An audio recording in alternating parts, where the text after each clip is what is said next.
Hello and welcome to an all-new episode of Anime Brain Freeze. We are your Kame-Hame-Hosts! I am John! And I'm CC. And when there's just too much cool anime to watch, we got you covered. It's the season finale here on Anime Brain Freeze, so what better way to wrap up our shows of winter 2018 than to talk about one of the most famous anime franchises in existence, Dragon Ball, and its most recent iteration, Dragon Ball Super. Of course, after that, we will, as usual, name our picks for best anime of the season, but first things first, let's quickly rattle down the shows from the winter sneak peek that couldn't hold our interest for one reason or another in the Chop and Drop.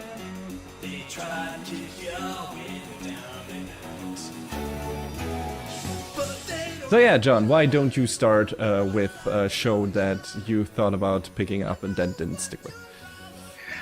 Sure. The first one was kind of an easy drop. It was The Seven Heavenly Virtues. This follow-up to Seven Deadly Sins, but not Seven Deadly Sins. The Seven Mortal Sins. Ah, right. Yeah, it was just... Fan service is fine. This is fucking trash fire. All right. And trash fires belong in the trash. Sounds like it had nothing else to offer except for fan service. No, it didn't. Like, I was like, oh, maybe they'll do something fun with this. Wow, this is really bad. Yeah. So no, it was a very quick turnaround, as I suspected it would be. Yeah.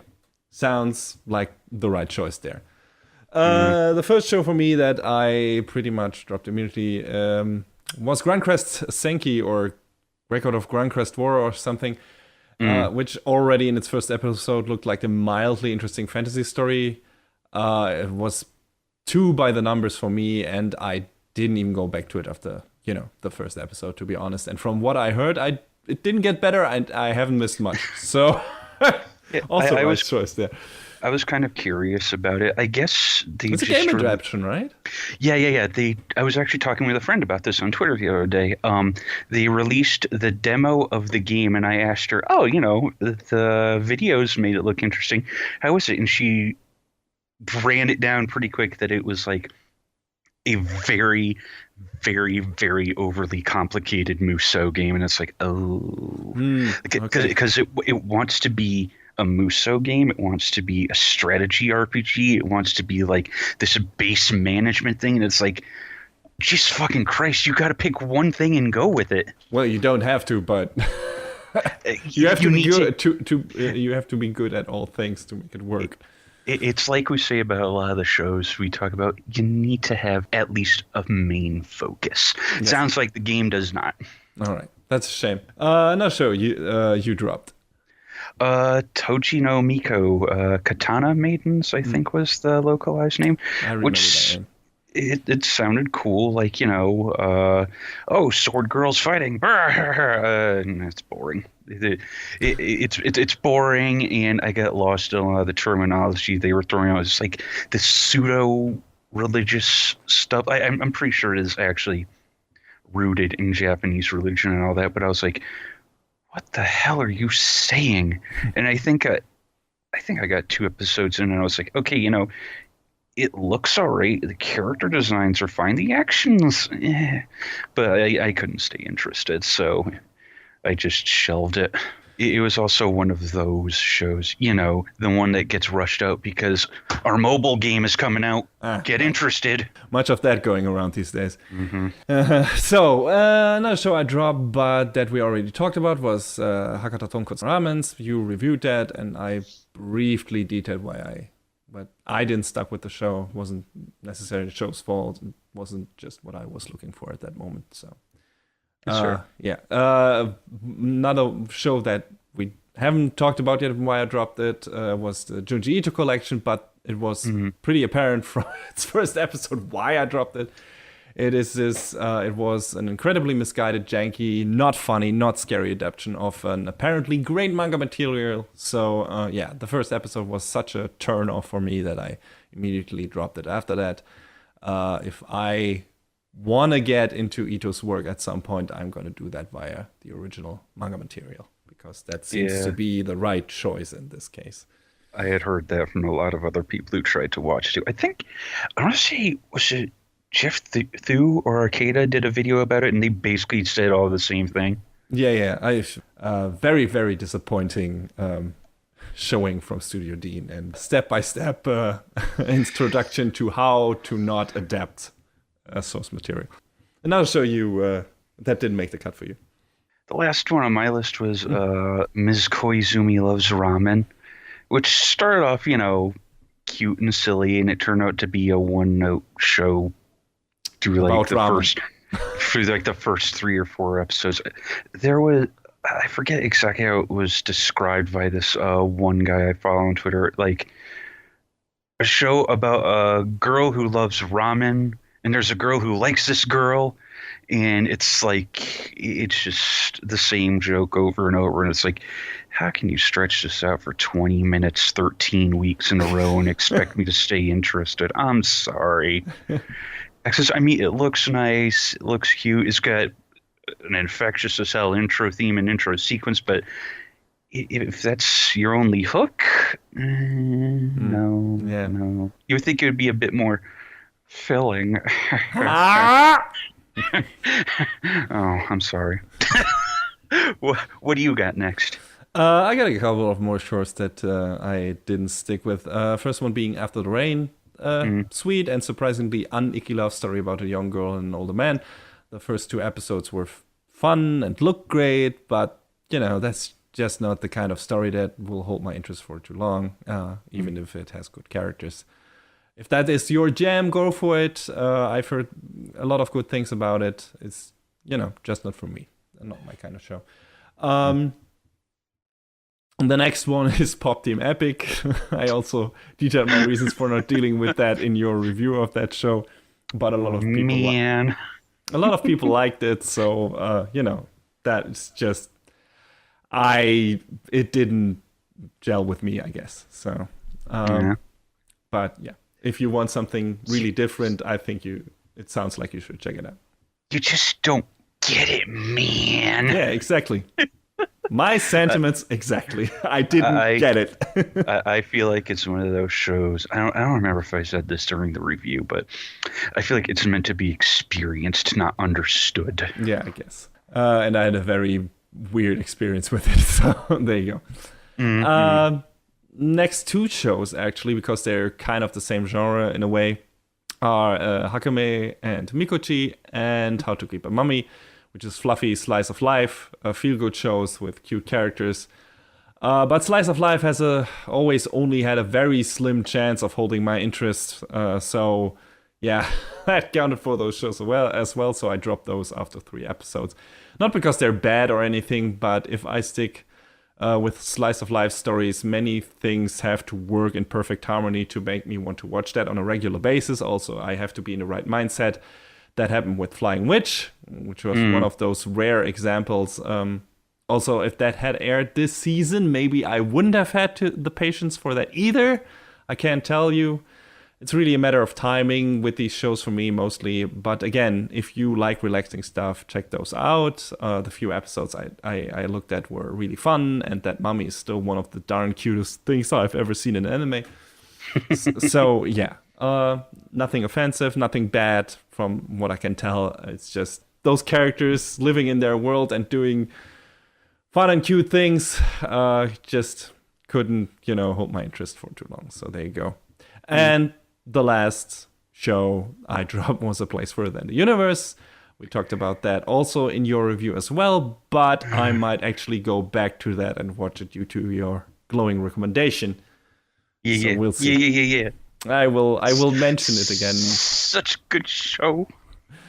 And I expect we will hear about it in a later segment. Maybe. But yeah, like I said, just dropped off it because I expected it to get to a place more interesting to me, but it took its time to get there, I guess. Too long for me to stick with it. But yeah, like I said, you liked it a lot. Hey and man, it's about the journey, not the destination. I guess so. But if I get back to it, I will quickly mention it somewhere. All right, that's it for the chop and drop. And now let's switch over to some fucking shonen old school action right now.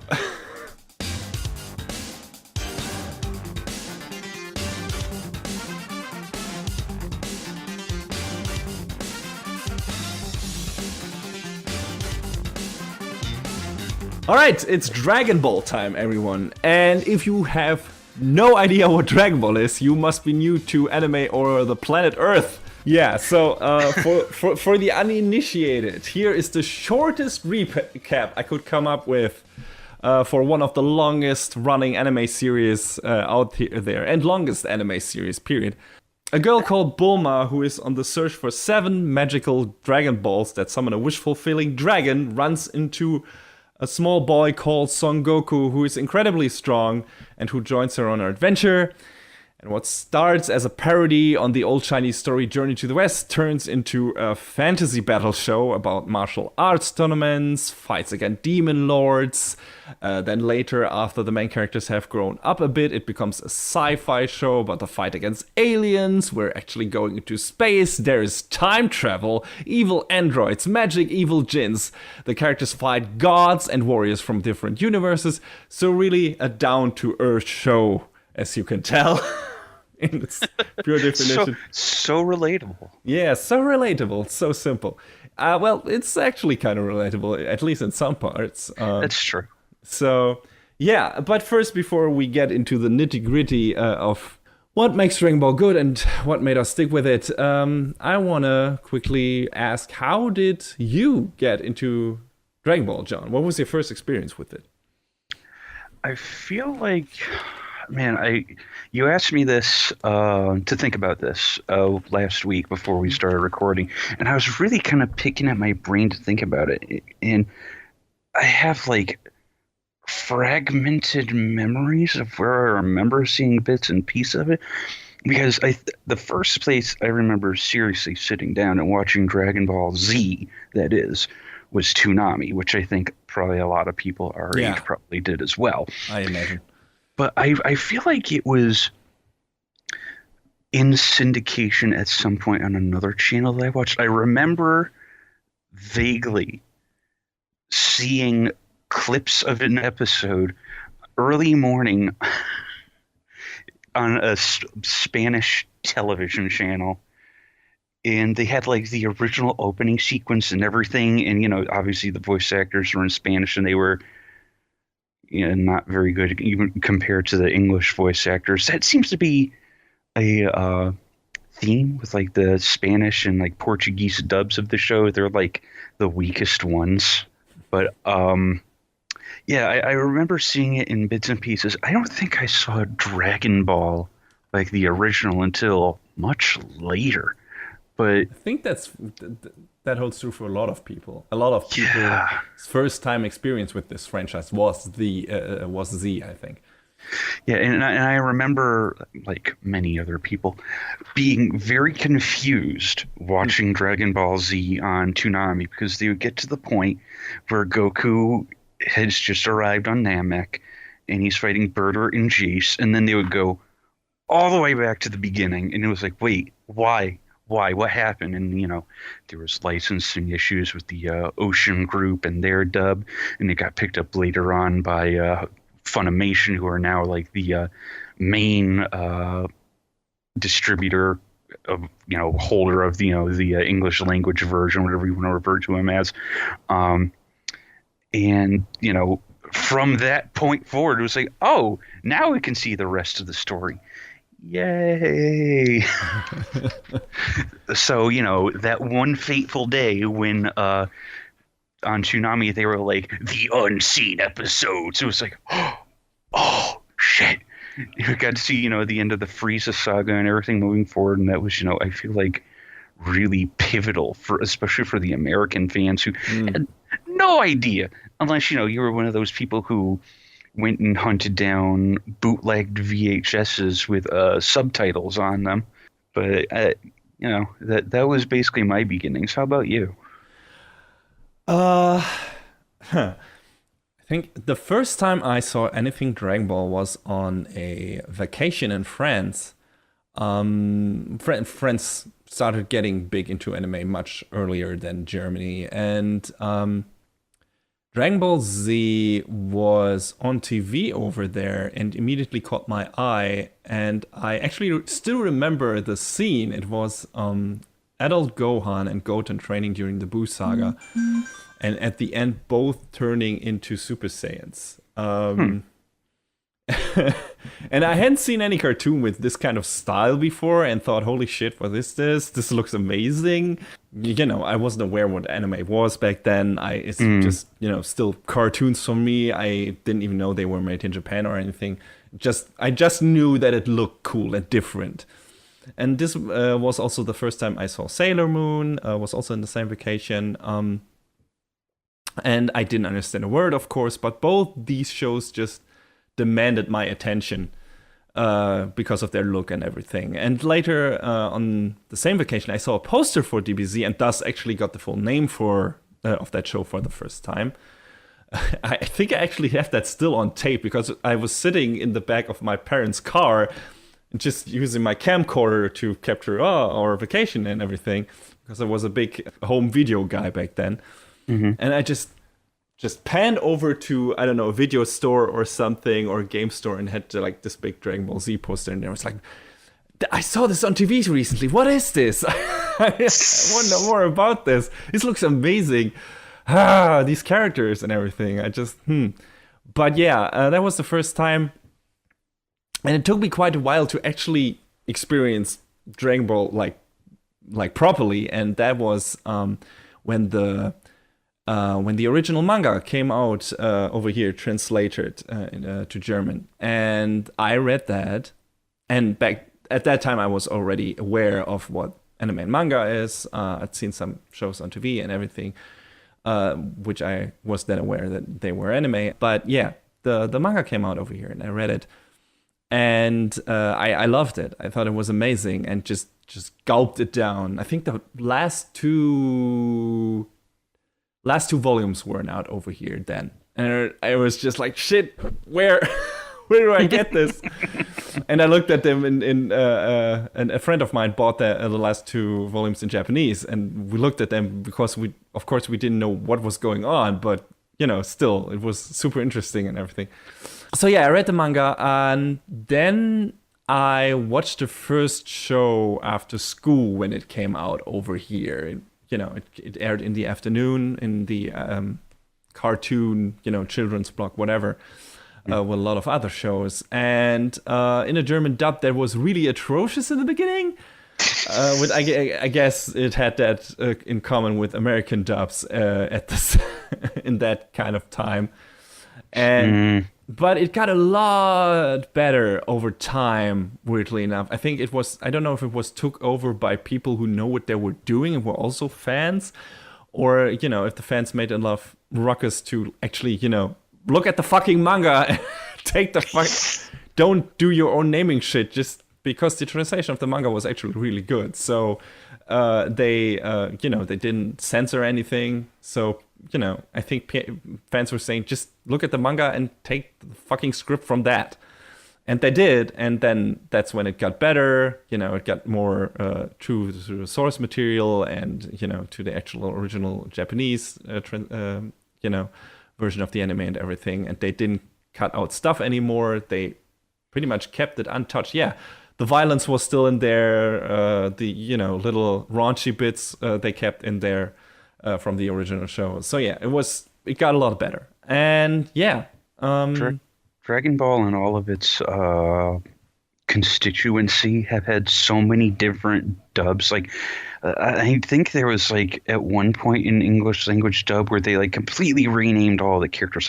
Goku's name was Zero or something, and it was what? It must have been a short-lived thing. I'm pretty sure it was. And I mean, if you want to be really technical about it, the Ocean Group dub is not, a U.S. group. That is a Canadian dub through and through. So, but I'm curious about something. In The original run that you watched, did they keep the original music?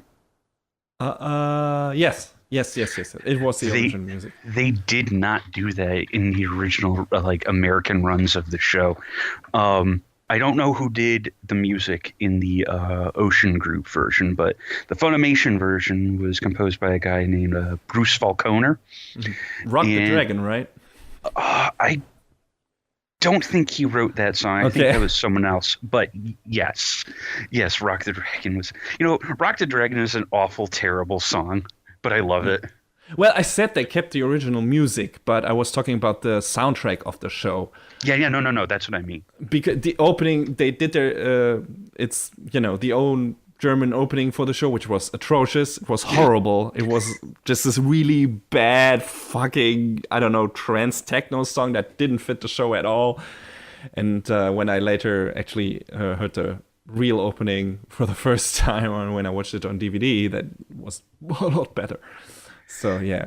I mean, there were DVD sets later on where they had like 3 goddamn audio tracks. The original Japanese, the dub, and then the dub with the original music. Like, Jesus, man. Yeah. I don't think over here in the Americas anyway, any of the shows had their original music on their TV runs until Kai. Okay. I remember it. Yeah, they had the original Japanese music in there. They did some German lyric translations for some of the Dragon Ball, vocal songs. And I don't remember if they actually left any of the vocal songs, in an actual episode of Z. There's one very iconic vocal song when. In the Cell games, when Gohan transforms into Super Saiyajin 2 or Super Saiyan 2, and that got taken out, I think, for us, but I'm not sure, maybe due to licensing issues or something. But yeah, aside from that, a lot of the music was intact, and the normal soundtrack definitely. I mean, I get the feeling that a lot of it was due to licensing, but there's also the fact that the original composer Yamamoto, he was lifting a lot of other people's musical ideas and trying to pass them off as his own, and he got into quite a bit of hot water over that. Which is why if you buy the Dragon Ball Z Budokai HD remakes, they don't have the original soundtrack from the PS2 versions. But yeah, that was original Dragon Ball, and when Z hit over here, it was probably not as much of a big deal as it was in the US, but the TV station it aired on over here was really trying to sell it as this major cartoon that is only for older teens and everything. It aired in the evening at 7 p.m. and they did some ridiculous commercials with beat up guys trying to look cool and saying stuff like, "My mommy always told me Dragon Ball Z wasn't for kids. She was right." And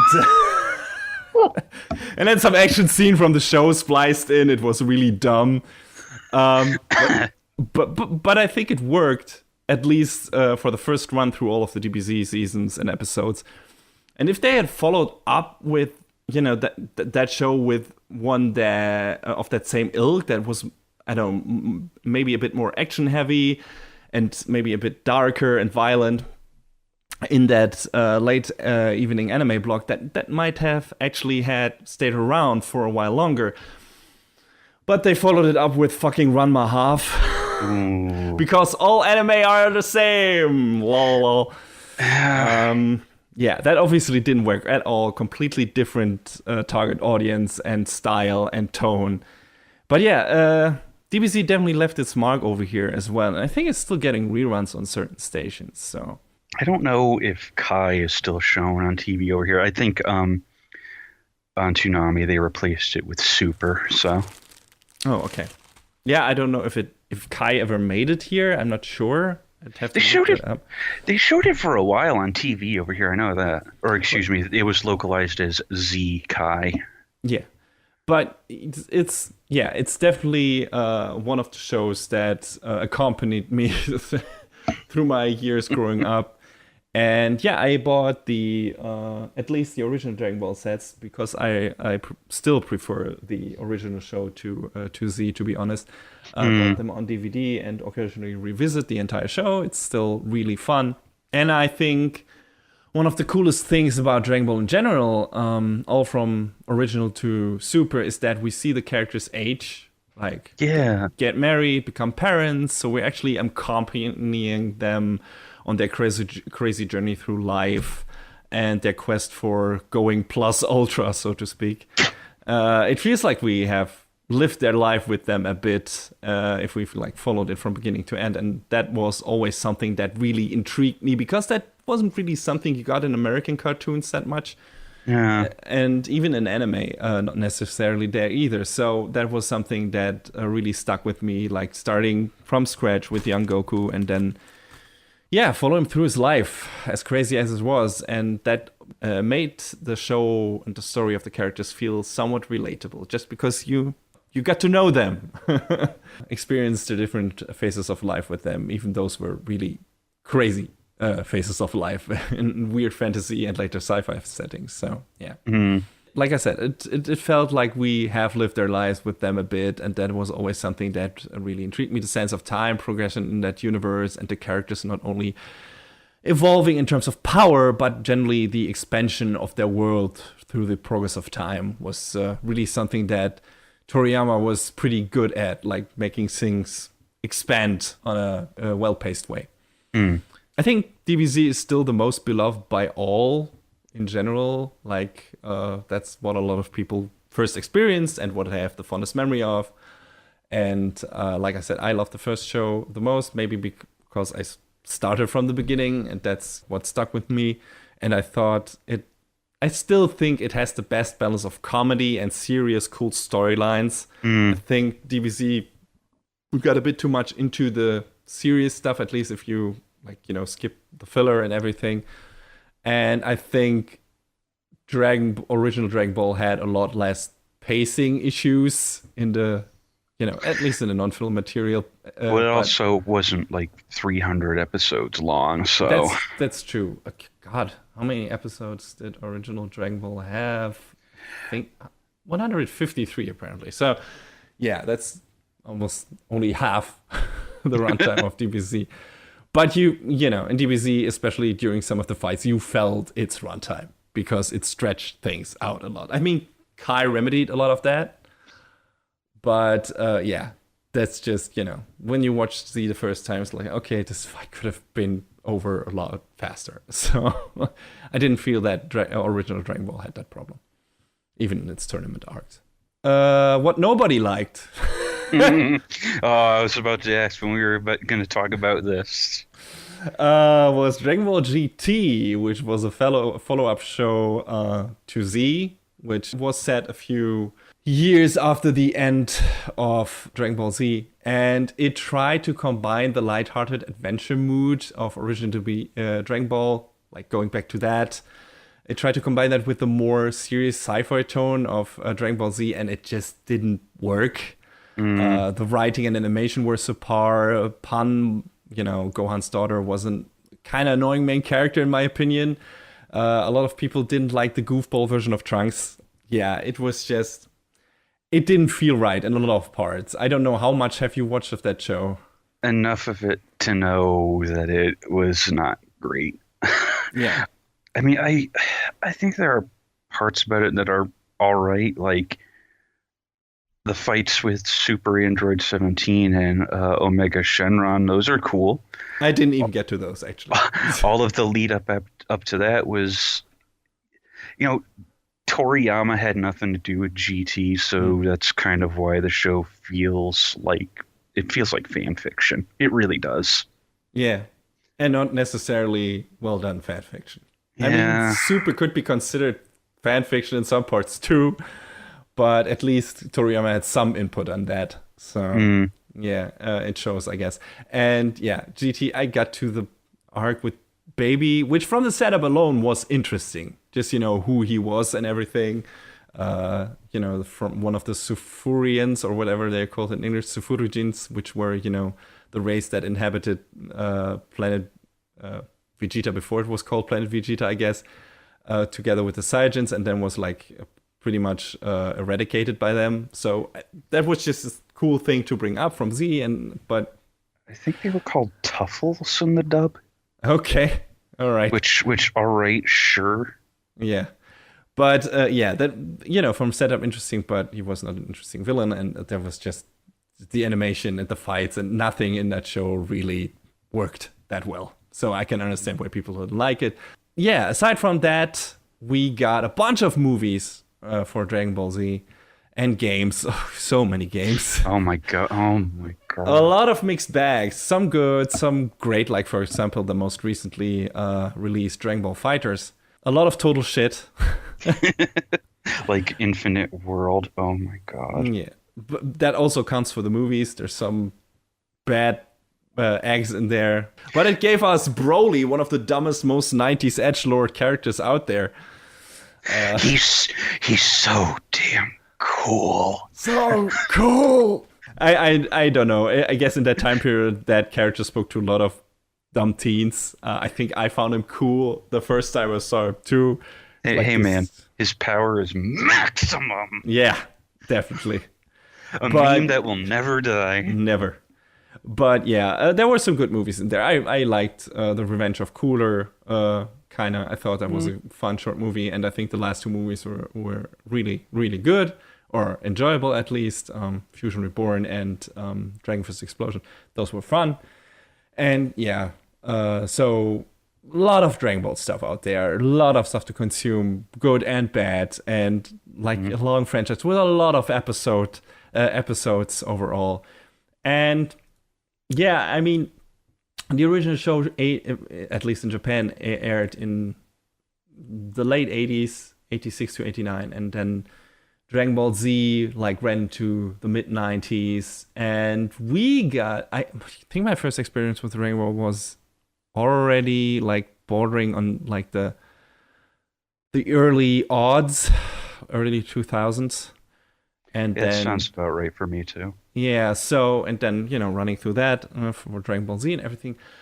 Of course, it hasn't been so long for us for New Dragon Ball as it has been for the Japanese viewers, but it's been a while.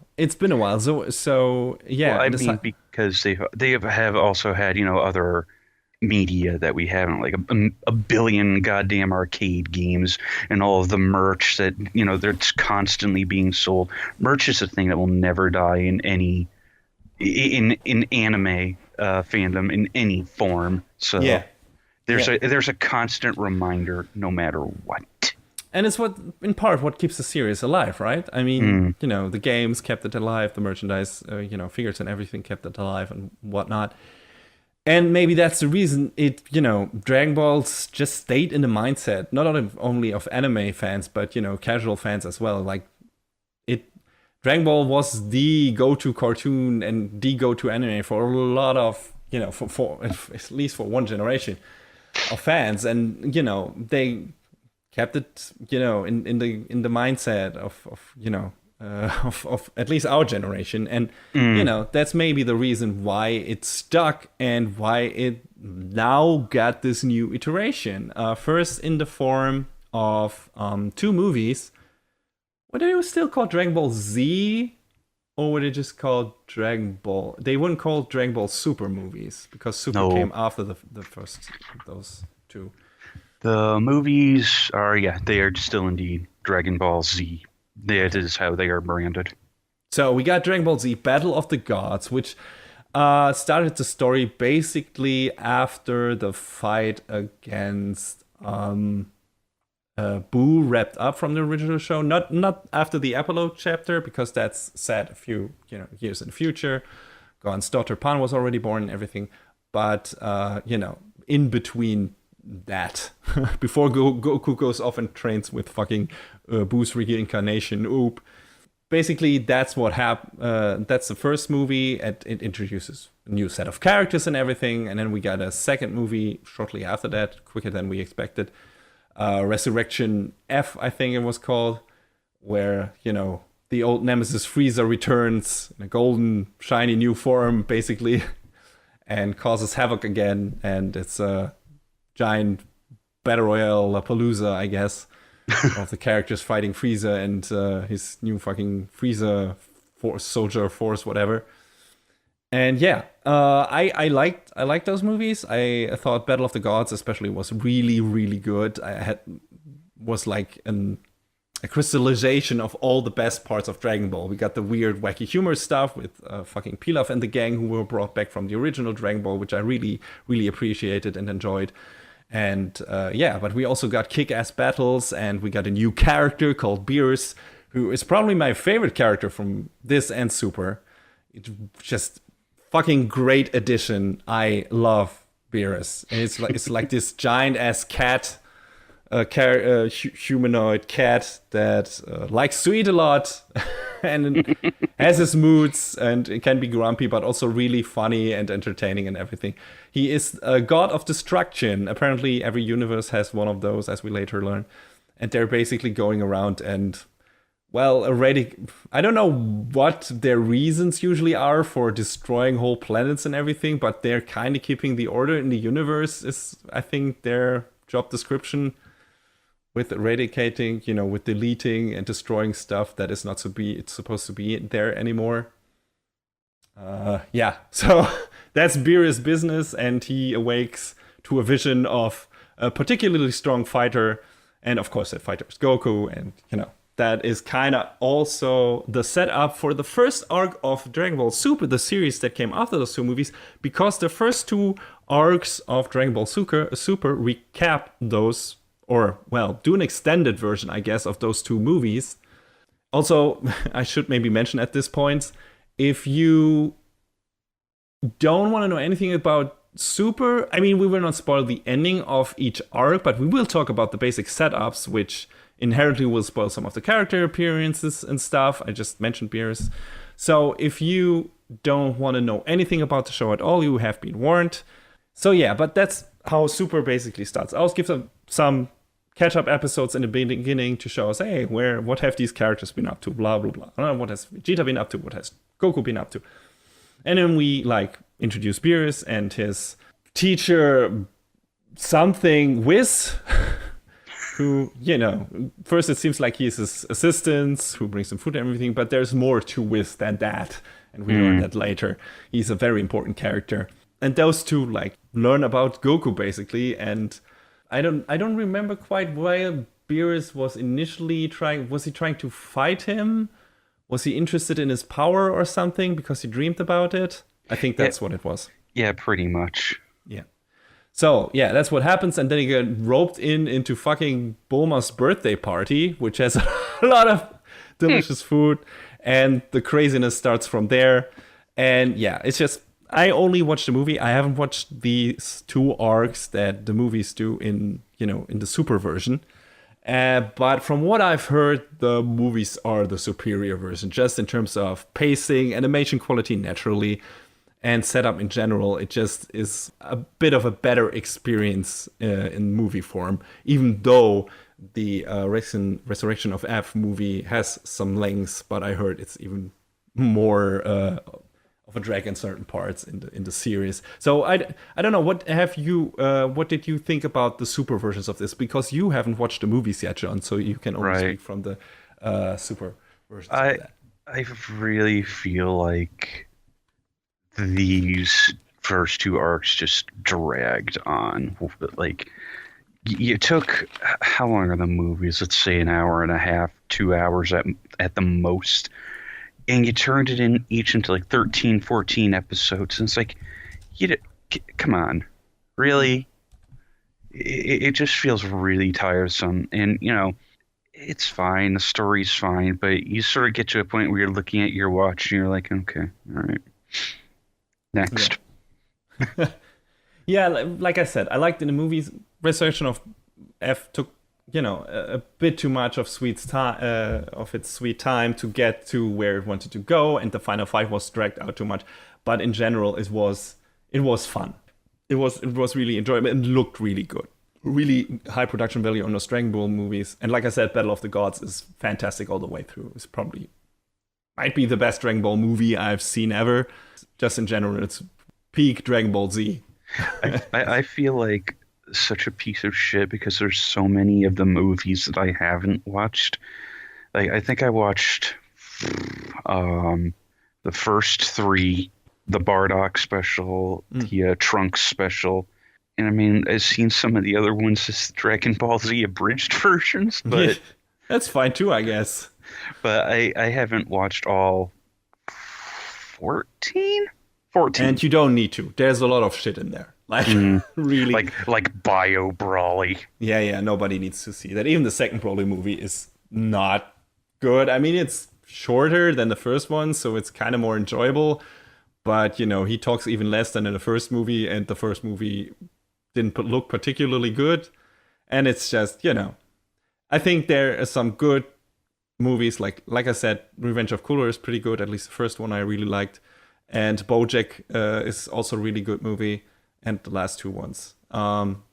If you want to watch those, I guess watch those. Maybe Dead Zone too. But yeah, Battle of the Gods, in my opinion, still probably the best out of the bunch in general, like of all the Dragon Ball Z movies. Yeah, but after that in Super, I think we get some filler episodes, or do we directly jump into the Golden Frieza saga? You basically go straight to Golden Frieza, yeah. Okay. Because that was my question. I haven't watched, like I said, I haven't watched those episodes, except for the first 3 episodes. I haven't watched that, the super versions of those arcs, because I was like, hey, I've watched the movies. Why waste time on this, right? I mean, the movie versions are probably superior, and why watch this then? But have I missed any cool filler episodes? I think there was a baseball game or something that was rather fun. I think that was a little further on, but yeah, oh man, the baseball episode was pretty good. It was pretty good. It had Yamcha doing that pose, the meme that everyone loves. Yeah, I think that was part of the next arc after that. Okay. Like I said, the Golden Frieza arc is basically Frieza being brought back from the dead again. Yeah, basically try and take over, destroy Goku, take over Earth, destroying Goku. Or is he trying to find the Dragon Balls? I don't remember. But yeah, it all comes down to Goku and Vegeta fighting Frieza in the end, and there's some shenanigans happening which I won't go into because for the sake of spoilers. I mean, there's not too much to spoil in Dragon Ball in general because it's never a super deep story, but there's still, some neat, I don't know, fight developments and character bits here and there that you wouldn't want to have spoiled. So, yeah. I mean, that's also 27 episodes out of the show's 131 episode run. That's 1/5. That's 1/5 of the show is recap. And I gotta be frank, those first 27 episodes don't look particularly good. I mean, no. I think they were cleaned up on the Blu-rays, but if you watch the TV versions, whew. I think even on the Blu-ray versions, I've like I said, I've not watched all of them, but I looked in there and I've watched the Blu-ray versions for up to, I think, all the way right before the beginning of the fucking 5th arc or the 4th. I don't know, but yeah, the show starts looking really good and a lot better at a certain point, and I will mention that later. But it takes a sweet time to get there. Like you said, the beginning episodes, just in general, don't look good. The fighting choreography and everything looks not really inspired. The animation looks really janky and off model at parts. Not a lot of impact. And I feel we continue for that with that for a while, even after the Golden Frieza saga, because the next one is the Universe 6 saga. But we're getting some interesting setups here. We learned that there are different universes than this one, and one, the sister universe to that of our heroes, which is Universe 7, of course. 7 Dragon Balls and everything, haha. And yeah, each universe, like I said, has one of those God of Destructions. And Hakaishin, and Beerus' brother is the God of Destruction of Universe 6, and one thing leads to another when fucking Champa is his name, pays Beerus and visits, and they end up, organizing a fucking martial arts tournaments where the strongest fighter of Universe 7, Universe 6 fight each other, and naturally, the Goku gang is in there, and we get to see some strong fighters from Universe 6, and then they square off in a tournament. And we get some hints of stuff getting better animation-wise, but not a lot. A lot of those matches also look not that particularly good. But we get some interesting new characters and some interesting story setups, especially at the end of that arc, that something happens that has very big ramifications for pretty much the last arc of this show. And there's a character introduced, and I will talk about him later when we get to that. But yeah, that is what happens. And I like that arc. I thought, like I said, it didn't really look that good, but it was, fun because we got to see some fun, new, cool characters in there. Yeah, and it, like you said, it's good because it does a lot of setup for the end of the story, and that's really neat. And they could have just thrown it away and done something else, but then they came back to it, and it's like, oh, okay, cool. Yeah. And once that is done, once that is wrapped up, we get a few filler episodes again, which I haven't watched, like Copy Vegeta Saga. I don't even know what that was about. Oh, that's goofy as hell. Okay. There's basically Monaka, who's one of the characters who gets invited to the exhibition from the previous arc, the Universe 6 arc. He basically works as, intergalactic delivery guy, whatever. Goten and Trunks, being the stupid little shits they are, sneak into the back of his delivery truck and end up on another planet way far away. And there's just like, there are these aliens there who are trying to take over the planet. Oh, there's this superhuman water that'll make you strong as super duper strong. So they find it, and it's just like this purple viscous liquid that takes on the form of whoever it touches, and it takes on the form of the leader of these bad dudes, and it sort of slowly saps away the strength of whoever it copies, and the copied person eventually vanishes. So when it's found out that, hey, where are Trunks and Goten? Vegeta finds his way over there, and he gets copied, and there's a copy Vegeta fight, and of course, Goku has to come in to save the day. But Vegeta is like, don't get beaten by Kakarot. Kakarot, what are you doing? Don't get beaten by this weak ass copy. He's like going both ways. He can't decide who he wants to root for because he's so conflicted. They did something really fun with the dub though, because Vegeta in the Funimation dub is voiced by Chris Sabat, who's done like a million different voices in Dragon Ball. He's also Yamcha. He's also Piccolo. He's also, you pick a name out of a hat, it's probably him. But they brought back Vegeta's voice actor from the Ocean Group dub, Ryan Drummond, to play copy Vegeta, and that was really, I was like, that's so smart. It's so good. That's fan service done right. It really is. Like, they put a clip of it on Twitter, on the Funimation Twitter. I was like, oh, that's really good. So yeah, it's like, it's 5 episodes. It's nothing. It's dumb, but it's fun for what it is. So cool. But then after that, we get back to the real shit.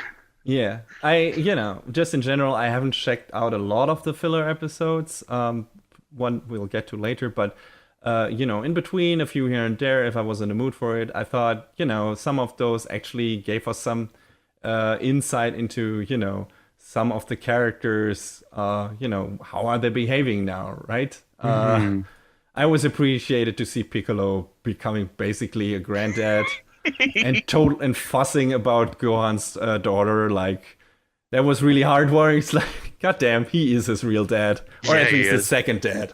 I mean, Gohan has 2 dads. That's how it is. Yeah. Yeah. So, and it feels like Piccolo spent much more time with Pan than Goku did. So there you go. But we'll talk later about how some of the characters evolved during the course of all of Dragon Ball. But yeah, like you said, we get into the real shit after this small tangent with the Copy Vegeta saga, because we get into the future Trunks saga, who we already had known future Trunks from the Cell saga in Dragon Ball Z, who comes, it's a future version of Trunks, Vegeta's son, coming from the future where everyone is dead, everything is destroyed by some androids, and he goes back in time to stop all this from happening. And, he manages to change things, but not for his own timeline, really, because, as soon as he goes back, timelines split up and everything. So, his future was kind of fucked, but he got strong enough by fighting in the past to actually kill the androids by himself, if I remember correctly. So there's some hope. But then a new foe appears in the future, a very familiar looking foe. And he has to go back in time again to find help to battle this future foe. And what did you think about this new future Trunks arc in general? I thought it was pretty cool. I thought the justification for the villain was kind of dumb, flimsy. Yeah. Yeah, I really didn't like that. I really didn't like the villain of this. I expected much more from this, from the villain of this arc. I remember us talking before you watched this, and you're like, "Oh, I hope it's not a case of brr, brr, brr, brr, brr," and I had to clamp my mouth. So I was like, "Oh no!" Well, I mean, because you hit it right on the nose before you fucking watched it. Yeah, I feared as much. I mean, Dragon Ball never had the deepest villains. Most of them were just, either out for power or world domination or, beating the strongest, being the strongest, Yeah. But I feel like this arc made way too much of a big deal to get into the motivation of this character. And the motivation of this character sucks. Yeah. Like, it doesn't even make really any sense. It's just, he's just a shitty character. And it's like, okay, and there are no surprises, and it's all pretty obvious from the start, and they take so much time to get to the point of this character, and it's like, yeah, we get it, but at the same time, I think this can't be it, right? I mean, there's still some twist to this. No, there isn't. That's just what he is, how he is. It isn't really properly explained. He's just an asshole, basically, and weird and dumb, and yeah, I really didn't like the villain of this arc. What I did like was that the animation got a lot better in this arc. Yeah, dude. This is really where I think no, this is not we got the new director, I think, after this episode. I don't have his name now, but series directors switched a bit during the first couple of episodes of the show, and again after this arc, but already this arc was where things are start to pick up. Not necessarily in terms of story, like I said. I mean, there's some good parts in this arc, but in general, the villain kind of sucks just in terms of motivation and everything.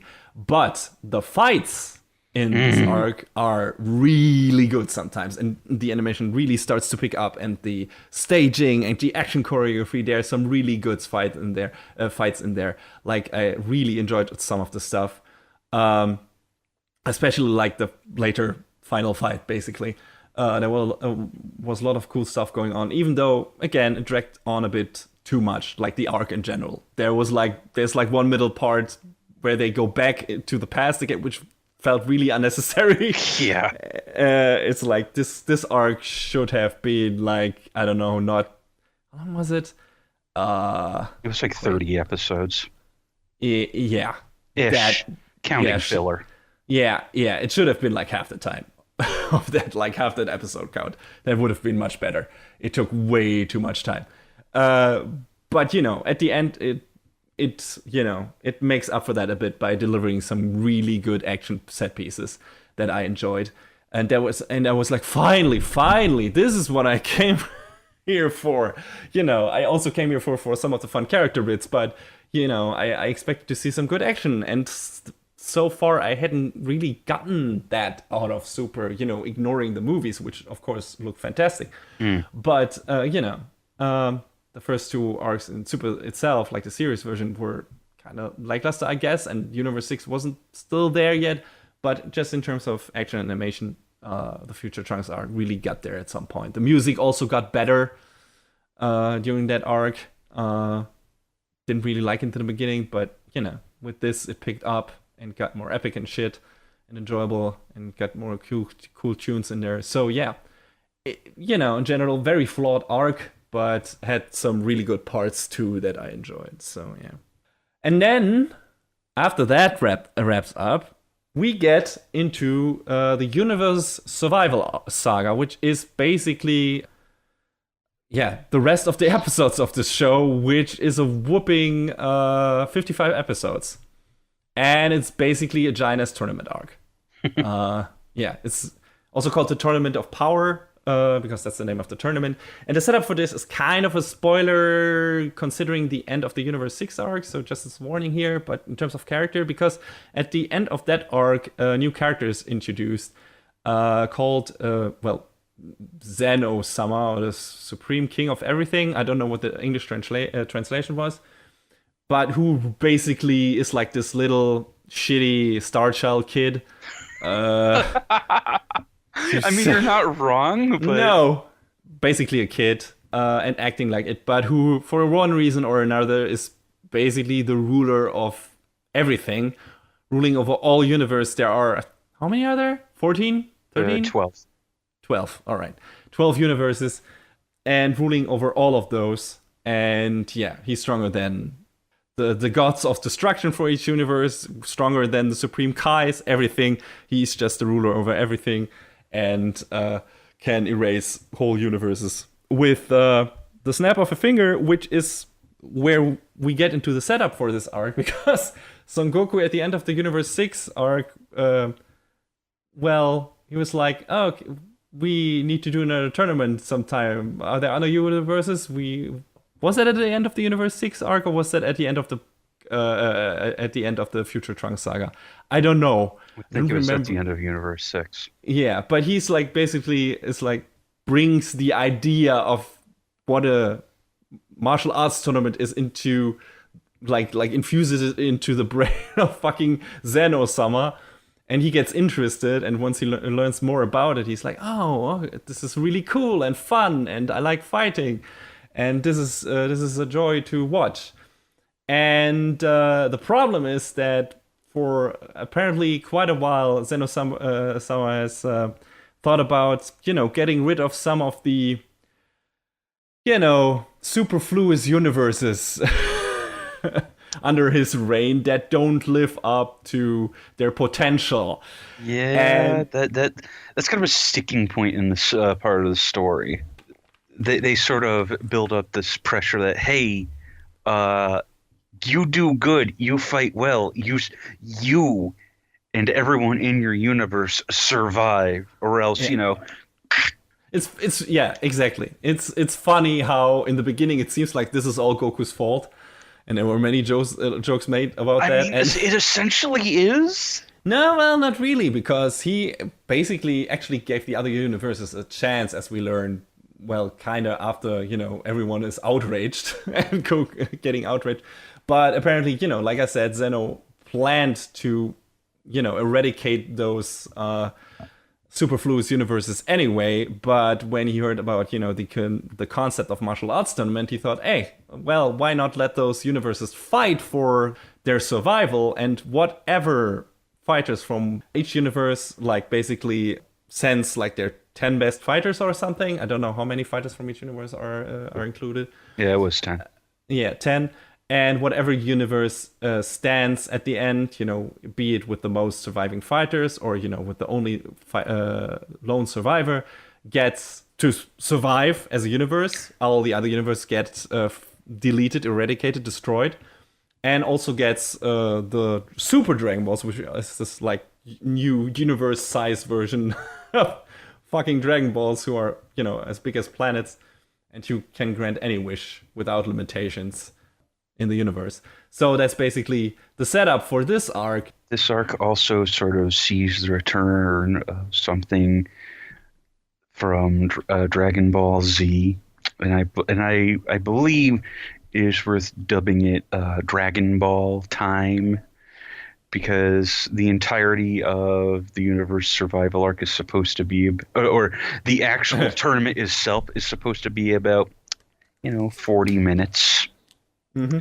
And it's stretched across how many episodes? 55. Though, Planet Namek will explode in 5 minutes. Do you know what a minute is? By the end, though, you can really count 1 minute per episode. Yeah. It's like at the end of episode, this many minutes are left, and oh yeah, that's how many episodes are left. It's like, okay, it all adds up. So yeah, that's fun. But yeah, this is where the show really, really, really gets super fun, in my opinion. I think the Tournament of Power is a universe survival saga is a great arc. I mean, it still has its flaws, naturally. That's Dragon Ball for you, or Dragon Ball Z in this, or Dragon Ball Super in this case. There are some fights in here that are not as good as others, of course. Some characters that are not as interesting as others. But there's so much fun and cool stuff in there. So many, callbacks to even old Dragon Ball stuff. Like, you have one of the characters. There's a bit of spoiler in terms of what the character roster is for the Universe 7 people. There's this one scene leading up to this arc where it's about recruitment and everything. And Muten Roshi, the old guy who trained Goku and Krillin and a lot of other people, trains at Karen's tower. That tower that Goku has to climb in the original series to get, new form of training and everything. And Muten Roshi says that he made it once there, and he's one of the only people who made it up there or something. And him training there, I thought, like, oh yeah, that makes total sense. Of course, he would go there to train. And it's like that was like this great little callback to the original show that I really enjoyed. And the Super is actually full with that. I was really glad to see how often Super put little pieces of fan service for people who knew the original show in there. Oh yeah, this show hits. I think it goes without saying that this show hits on all of the right nostalgic notes, pretty much constantly, and it's great. Super on many levels achieved what GT tried to do, but couldn't by having both the original Dragon Ball and DBZ cake and eat them both. There's a lot of levity in there and comedic bits, but there's also your diehard action and everything. I think it also mixed that really well. You get the more comedic arc in the beginning with, or kind of comedy-based arc in the beginning with the God of Destruction, because that is more comedy or original Dragon Ball inspired. Then you get this very serious arc with the resurrection of Frieza. Then it gets a bit more fun again with Universe 6. Then the Future Trunks arc, where things get serious again. And then we get to Universe Survival Saga, which has kind of a dark undertone because it's about the destruction of fucking whole universes and all the people living in it. But there's also a lot of, fun parts and levity and lightheartedness and in-jokes and reference humor and stuff like that, and references to the older shows. So that's basically a perfect blend of all the different facets of Dragon Ball and Dragon Ball Z. So I really appreciated that. And I liked this arc a lot. I thought the animation got really good during this. Even the lesser fights on a general animation level, they looked at least good. I can't say I remember any of the fights that looked bad, or definitely not as bad as the stuff that was bad in the beginning of the show.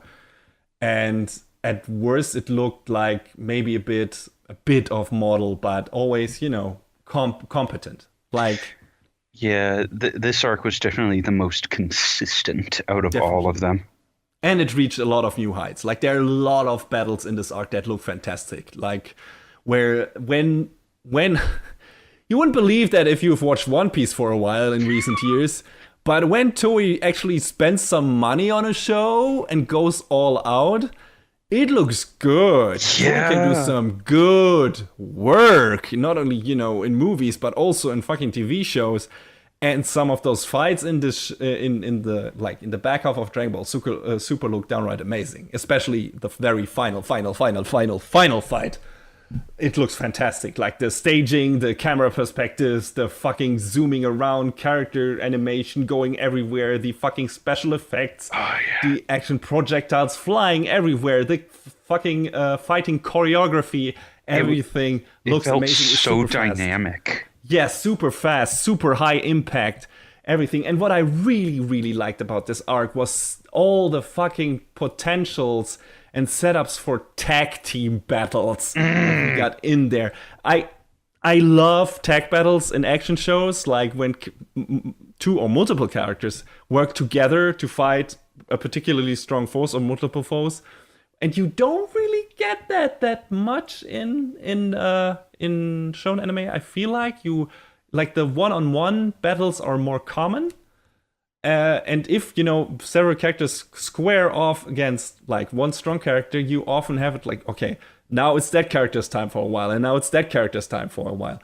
But you rarely see like, all the characters like going together, different moves, like throwing at the guy, and then helping each other out, like combining their attacks, like, tagging in, tagging out one side to the other side, and, stuff like that. And I love that. I think that brings so much more dynamic to the fights, and Super did that a lot. And, all the different character combinations that you maybe always wanted to see are in there. Like, there's a lot of cool character combinations. I was like, I always wanted to see if those two characters were working together and fighting together, fighting someone together. And yeah, that's gonna happen. That's happening in this arc, and I really like that. Like that was kind of, I didn't expect that to happen, but I was really glad that it did. It's like, tech battles are fun. I think it's going back to One Piece again. There's a particular arc that I don't really like, which is Thriller Bark arc, which is like this weird attempt at horror themes, which is interesting and everything. But I just felt the villain wasn't interesting. And yeah, that arc fell flat for me, except for the very final battle, because that has some of the best tag team action I've ever seen in anime ever, where all of the fucking Straw Hats work together to fight that big bad, and it looks amazing. And yeah, Dragon Ball Super does not as big in terms of scale, because you got usually only like 2 characters working together, sometimes 3. But when they do, and again, especially some of the fights, especially the later fights, whoa! It's a sight to behold. It's really entertaining. And if you love action shit, you will be pleased. Like, I can guarantee you that. It's good stuff. The music, again, also gets better. I imagine that you also liked the action in that arc as well. Oh, definitely. I think my only misgiving about it, and I feel like it's kind of a minor gripe in comparison. Obviously, they're going to focus most on Universe 7 because they're the characters that we know the most about. But I want to see some fighting between the other universes too, you know? And they just sort of gloss over that a bit. It feels an awful lot like Universe 7 versus everyone else. Yeah. Yeah, I mean, they had to focus, I guess, because there's so many characters due to there being multiple, not all 12 universes take part in a fight, because some of the universes are so strong that zen-oh says, okay, you're not going to get destroyed either way, so you don't have to take part in the tournament. But, they're only spectators. But nonetheless, there are Are there 8 universes taking part? Yes. I think so. And yeah, that means 80 characters or something. Yeah. Or 100, 80 or 100. So a lot of characters. Of course, a lot of those are going to get relegated to fucking side characters and, cannon fodder, naturally. Yeah, that's understandable. So, like I said, it's a minor gripe, basically, but yeah. Yeah, and I would have liked to, for some characters, we get some introduction at least. Like I said, there is like this recruitment mini a filler arc, kind of filler. So I wouldn't necessarily call it filler because it's already part of the last arc, where you see a bit of each universe recruiting their top fighters, and that's kind of cool. I would have actually liked it if they had extended that a bit and maybe got into more in depth on some of the characters who get more important role in the later course of the universe. I mean, some of those we already saw in the Universe 6 arc, but even so, I would have liked, spent maybe 2 episodes on the origin stories of these guys. What have they been doing before this? What is their life like? I want to know more about them. And there are a lot of interesting characters that would have deserved that. And especially, we learn enough, I guess, about the final, basically, the final character or the final opponent that Goku or the gang square off in the very end to understand his motivation, but I would have liked to see some of his past with the other characters from this universe. So yeah, they sort of paint that character up as not very interesting, though. Yeah, that's true. He's again, he's an opponent to be fought. Exactly, like the strongest opponent so far, and that's that. And he has his own idea why he's doing his things. And like I said, I sound like I'm kind of shitting all over it, but I'm not. I really enjoyed it, but there are nitpicks to be had. Yeah, exactly. And like I said, Dragon Ball never had like the most deep villains or opponents in general. But some are better than others, and I think that one is not top ranked. I mean, he delivers some cool fights and action scenes, definitely. Like I said, the final fight is fantastic. But, just in terms of character, we have seen more interesting characters in Dragon Ball, both background story-wise, both, origin story-wise, both character story-wise, and design-wise, too. I think he's not a very interestingly designed character. A bit more of those characters maybe would have gone a long way to make them more interesting and to make, when they, get eliminated from the tournament, to feel, have more of an impact, because, you feel like they play up some of the gravity in some parts that the universe gets, some of the universes get destroyed, but, this is like, not, they don't do it too much, because I think the creators of the show were aware that you already knew where this is gonna lead to, because that Dragon Ball is not the kind of show that would go down this super dark path without having like a, walk it back button, like somewhere on its console, and of course that's in there. And I wasn't surprised how the ending to this arc played out, like not at all. Oh no, definitely not. No. So I guess they were like, okay, we don't need to make this impact. This is just a fun fighting battle royale again, like where everyone is fighting against everyone basically, and we're gonna have our fun with that. Play up the emotions a bit sometimes for some of the characters, but aside from that, it's just fighting, and that's it. And that's just maybe the biggest caveat. If you are not into, basically an entire show consisting only of people beating the shit out of each other, this is not the right show for you. Like, not at all. I mean, there's, some of the earlier arcs try their hand at some of the story stuff. I guess Future Trunks arc is the most story heavy of them all, I guess, and in my opinion failed miserably to establish any interesting base storyline, especially due to its lackluster villain. But aside from that, it's basically just people fighting. And if that's not enough for you, aside from the the fun character bits and the fan service and everything and the callbacks and all that stuff, if you're not a diehard Dragon Ball fan, I mean, if you are, you have probably watched this show already. But if you are not, this is like it's not a hard sell. Yeah, it's not a complicated show. Like, not at all. It's fun though. It's really fun. I enjoyed especially the last arc of this. I wouldn't watch all of those arcs again, but I would consider watching the Tournament of Power arc again with a friend who hasn't seen the show yet, and the movies probably. Wouldn't watch the Future Trunks arc again.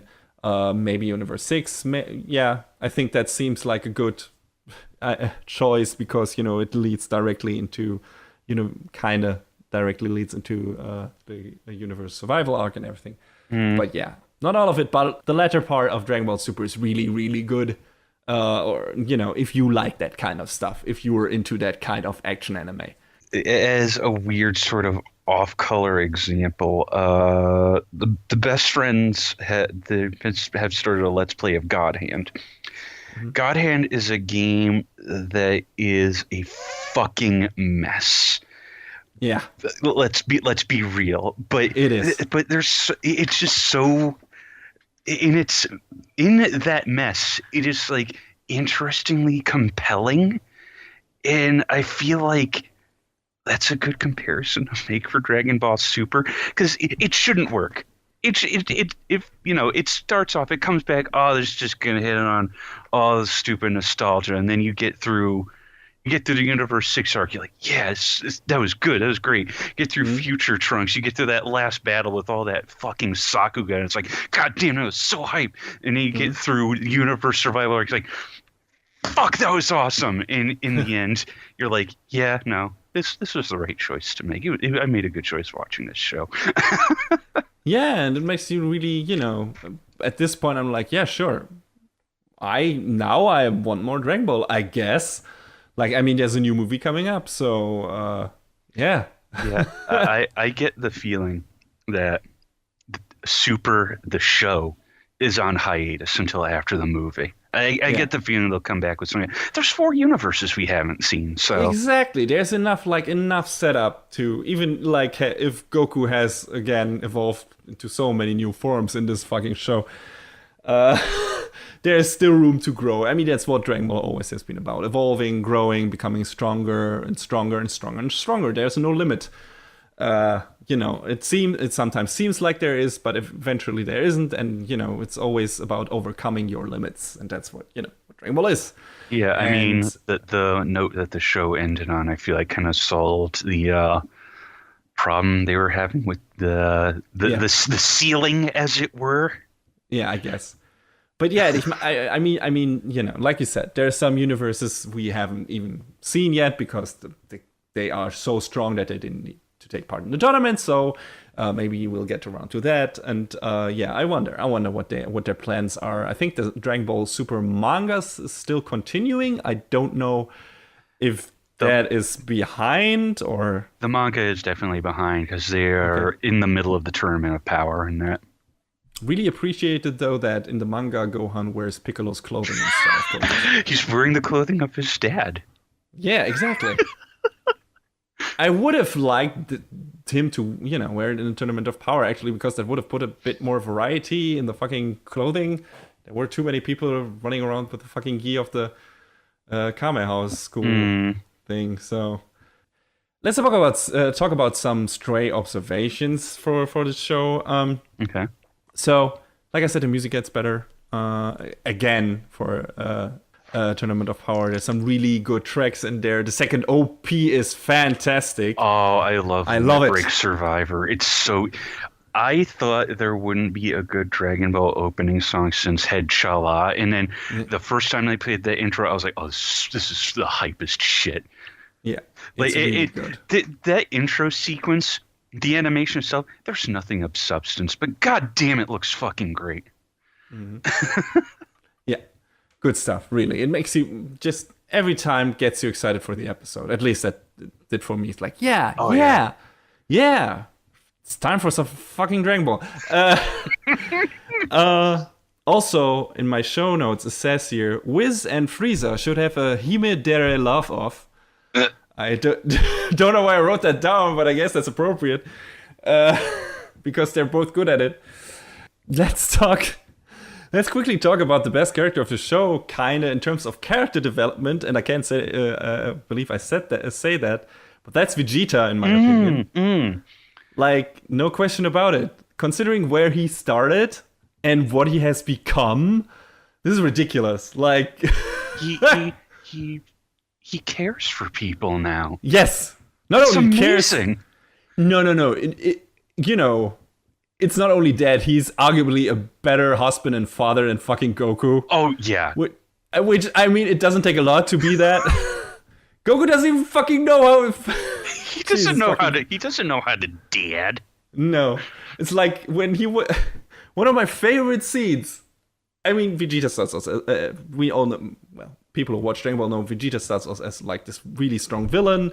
Then he becomes kind of a reluctant team member of Team Goku because he doesn't really have anywhere else to go, and he wants to beat Goku one day and be stronger, or Kakarot, because that's what he always calls him, because it's his Saiyan name.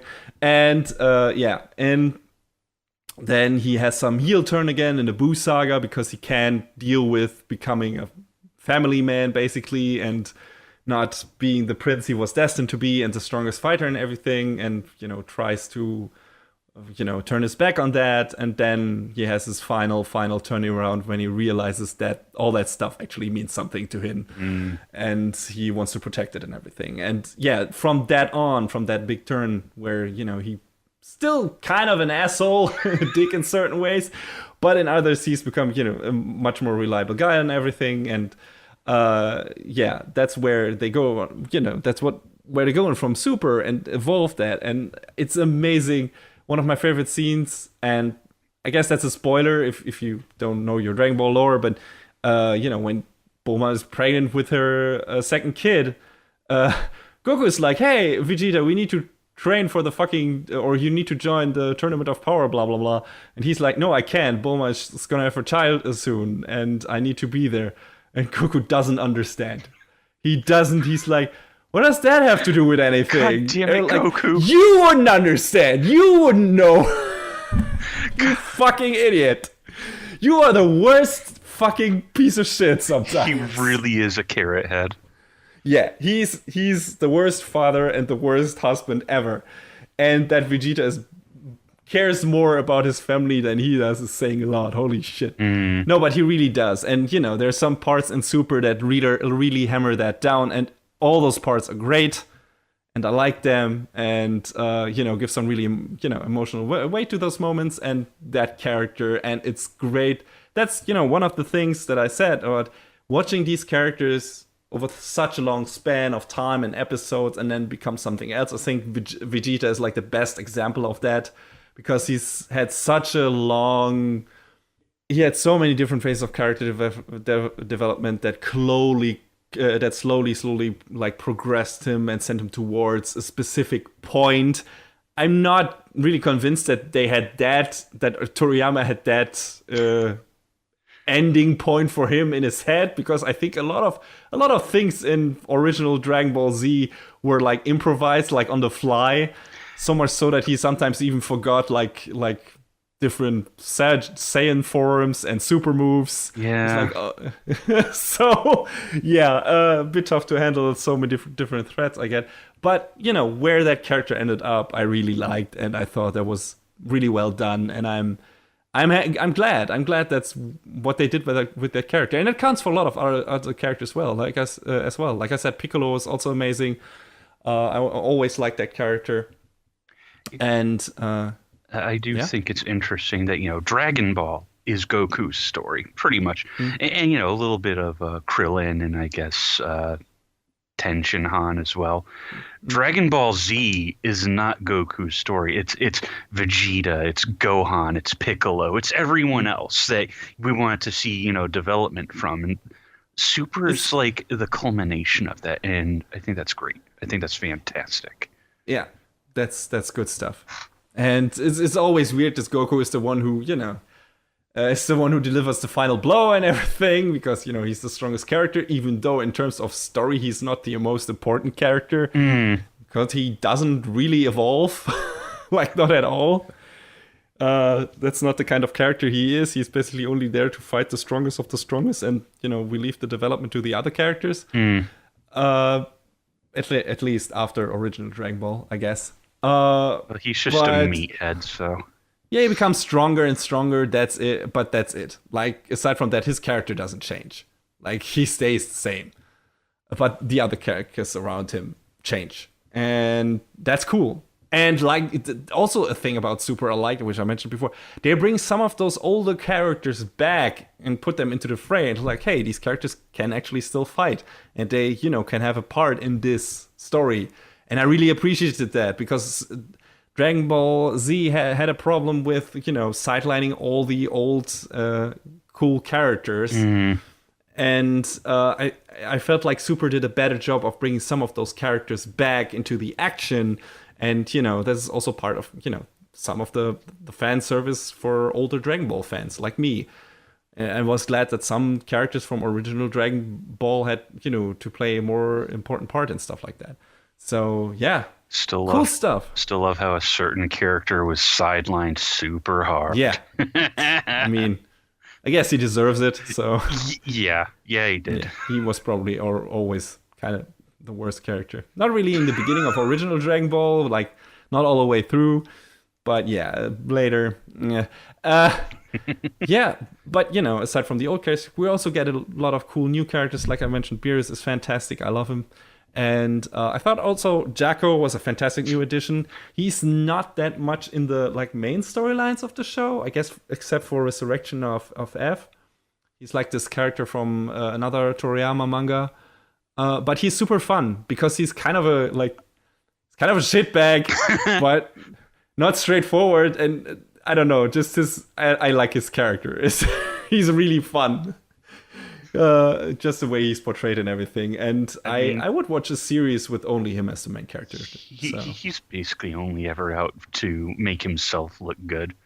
Yeah, but failed spectacularly at that. Oh, every time. But the fun thing is he is competent. Like, he can fight. He's strong. Like, he's he's actually, when it comes to policing and everything, space policing, he can do his job when he wants to. But at the same time, he also fucks a lot of things up because, he either doesn't care or he doesn't pay attention or whatever. So, yeah, that's fun. I like him. And also, we get introduced to Bulma's sister and everything. There are a lot of new cool characters in this show. Oh, yeah. We even talked about her earlier, and I forgot about Tights again. Yeah. I mean, she doesn't appear that often, but, it's nice. Like I said, Dragon Ball has always been good at expanding the universe and introducing, new characters and giving new context for other characters and everything and new interactions. And Super did the same thing, even on a grander scale in the later part of the show, because there's so many new characters. Like I said, not all important, but some of them are. And, we get some definitely some interesting ones in there too. But yeah, I don't think I have much more to add to this talk about a real long talk at this point about Dragon Ball Super and Dragon Ball in general. Yeah.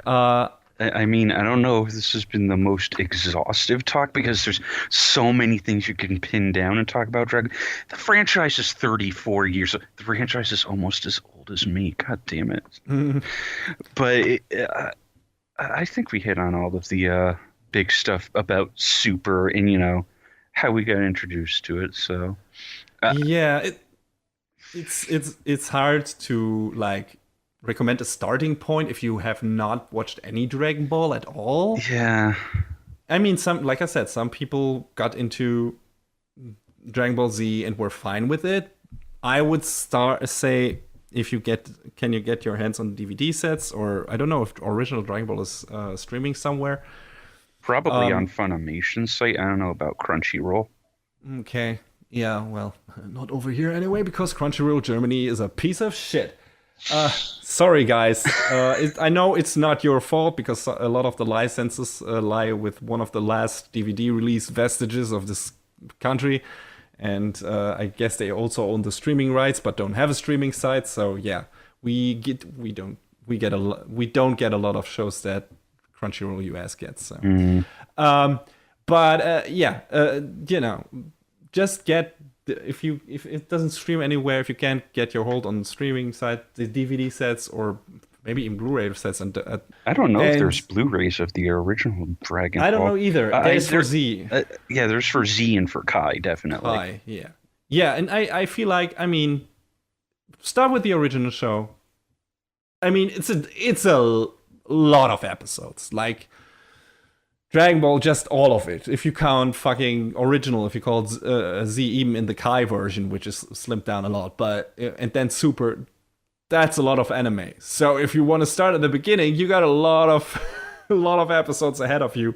But it's still the best choice because, like I said, one of the main attractions, interesting parts of Dragon Ball is like watching those characters Yeah, it's a spectacle. age. Yeah, it's a spectacle. And growing up with them, that's true. These characters growing up, and you like watching them progress through their life, and become different people and everything. And if you don't have the context for some of that older stuff, for some of the older stuff, that might not resonate as well. So I don't know. But in general, like the first Dragon Ball is more on the comedic side in the beginning, and goes only more serious later, and is more fantasy based.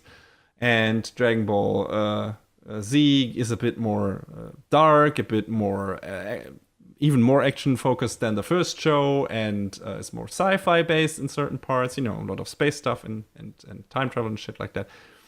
And Super is a mix of everything. So I don't know, whatever sounds most intriguing to you, just be aware if you start with one of the later series.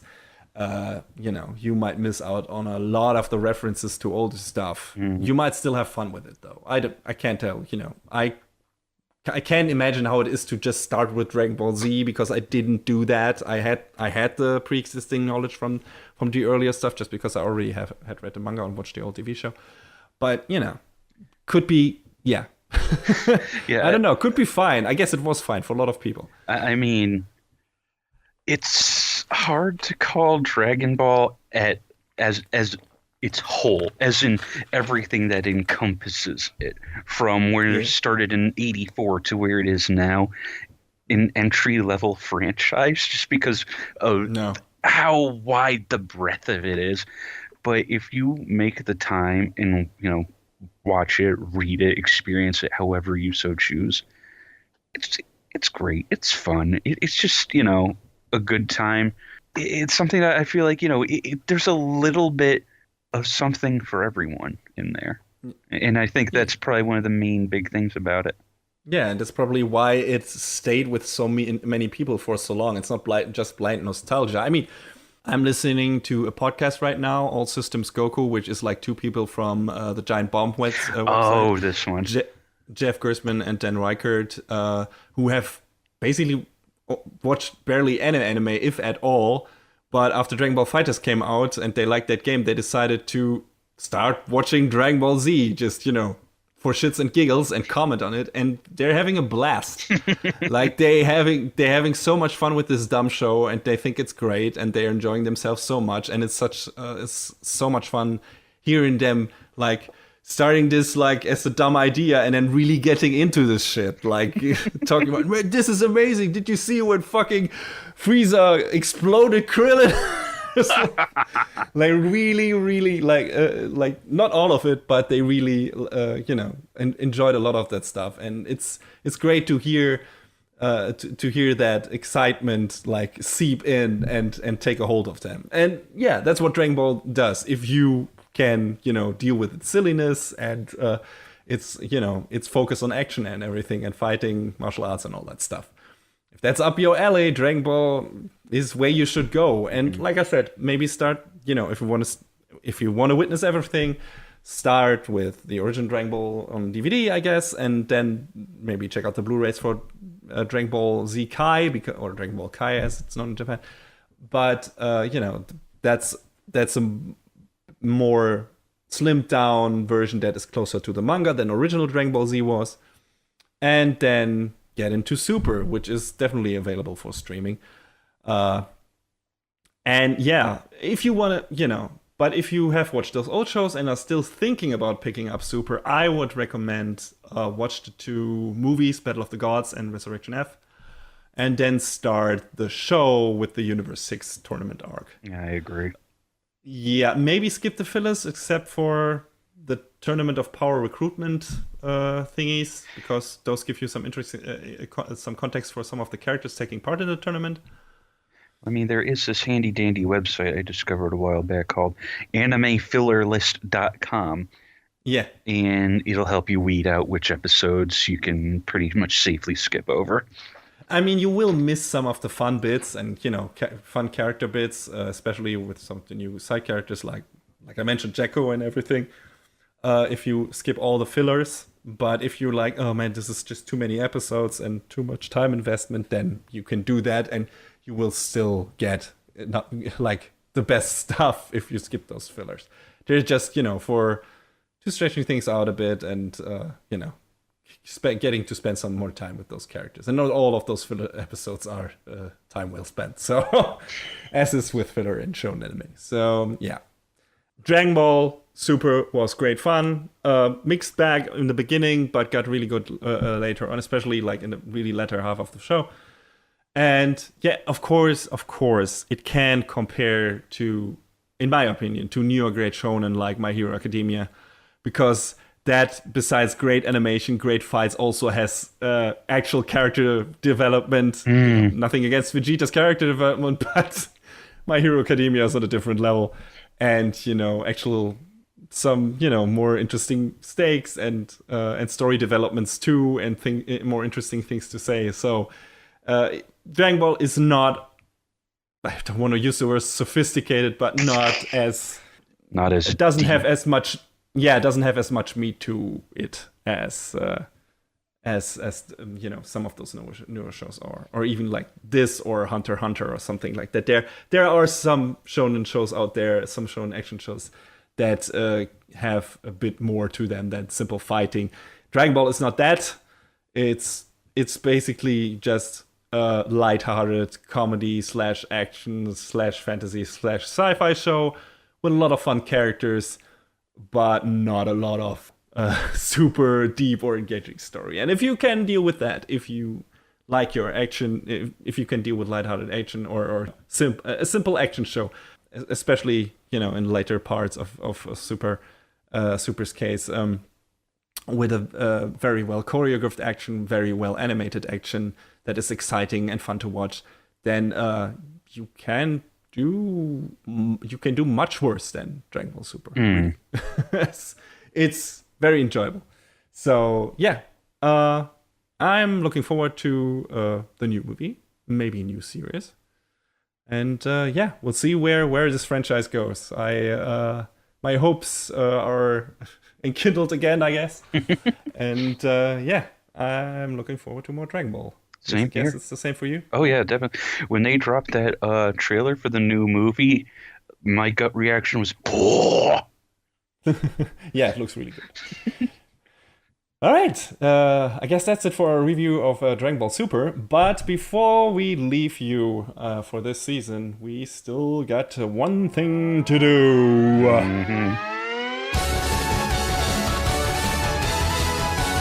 Best of the season! So yeah, it's time to pick the best of this season of anime. So winter season 2018. All right, for me it was an easy pick this season, but what about you, John? What did you pick as your best anime? I mean, there's a clear winner, but I feel like there was also a clear runner-up. Yeah, and I bet I know what those two shows are. I mean, obviously both shows are Pop Team Epic. No. As much as I love Pop Team Epic for how non-conventional it was, I don't think it's going to reach the top of my list. I feel like the runner-up is probably Violet Evergarden. All right. Because, obviously we talked about it a few weeks ago in that it was very poignant, very emotional, very beautiful. So, but I think it was eked out just a little bit by A Place Further Than the Universe. I'm so surprised. Shocking everyone in the room. But yeah, it was just so well written, so well animated, and I just it's so, I don't know how to adequately describe it now after talking about it pretty exhaustively and not going into, the big major spoiler that caused me to lose my fucking mind. But yeah, it was definitely Big emotions. Yes, it was definitely an early contender for show of the season for me. Yeah, it sounded like it. So I'm not surprised, but that enforces my decision to actually check this show out when I get to it. So yeah. How about you? Yeah, for me, like I said, very easy pick for me this season, which is the first show we reviewed this season, and that is Ancient Maker's Bride. I love the characters, I love the mythology and world building in that show, music, design, animation. Everything was great and up my alley. I loved how it used its characters to tell us all about the little facets and different aspects of certain types of relationships. Yeah, I thought this was fantastic. Just really hit the right buttons for me, what I was looking for in a fantasy show. And yeah, it's really, really cool and took me on a really fantastical trip. And I can't wait for another season. It's really good stuff, and I would recommend it to anyone, like really anyone, to watch it. Give the show a chance if you haven't checked it out yet. It's really, really good stuff. I loved it. So yeah, can't wait for more. All right. That was easy, and I guess that's it for Anime Brain Freeze for this season. We will be back in a couple of weeks once all the premieres for summer season 2018 have hit, and then we of course will give you our reviews for spring season that is about to wrap up soonish. Have a great time. Until then, we'll see you soon.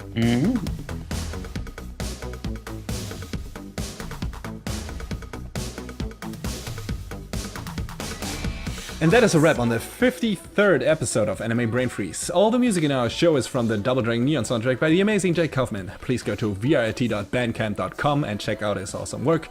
Our show is available on most of the popular podcast services, but it's always worth visiting animebrainfreeze.com for some interesting articles linked in our episode release posts. Follow us on Twitter at @AnyBrainFreeze. We tweet regular updates and fun anime-related stuff there. Leave us comments and questions on Facebook and our YouTube channel, or send an email to animebrainfreeze@gmail.com. We would love to read your feedback. Thanks for tuning in. We hope you had a good time, and please join us again on our next show. Macht's gut. So long, everybody.